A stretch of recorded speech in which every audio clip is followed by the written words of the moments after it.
The Valley Fire torched thousands of acres in the Boise foothills last month. With the flames contained, the focus shifts to restoring that land.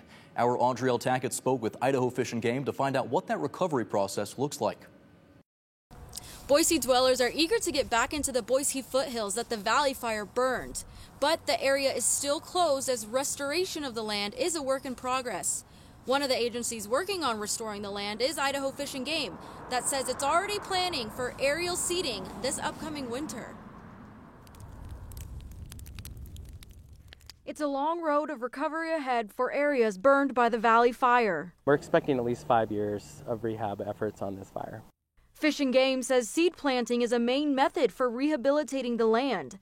Some areas can root seeds planted by hand or tractor, but higher elevations will require aerial seed dropping. Aerial seeding has a really good chance of getting sagebrush back onto the landscape on vast acreages. It's really hard to do any other way than to throw seed out of a helicopter. The first step is gathering sagebrush seeds from other wildlife areas.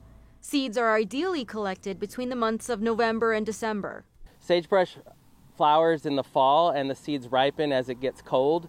And so we're just starting to see a few ripe seeds now, and then over the coming weeks, we hope to find a lot of ripe seed where we're going to be picking seed with volunteers.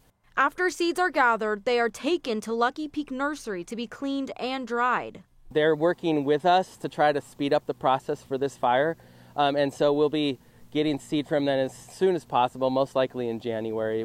When Fish and Game gets the seeds back, they are then ready to be dropped, most likely from helicopters. Yeah, we'll be targeting specific areas that we expect wildlife to be using, as well as areas that we really expect that the rehabilitation efforts are going to work.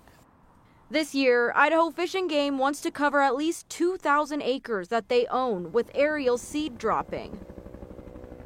In the coming years, Fish and Game says it will continue rehabilitation efforts, including controlling invasive species like cheatgrass to prevent future fires. We just ask that the public respect the closure. Our whole purpose here is to rehab the landscape for wildlife, and we do want the public to be able to enjoy that as well.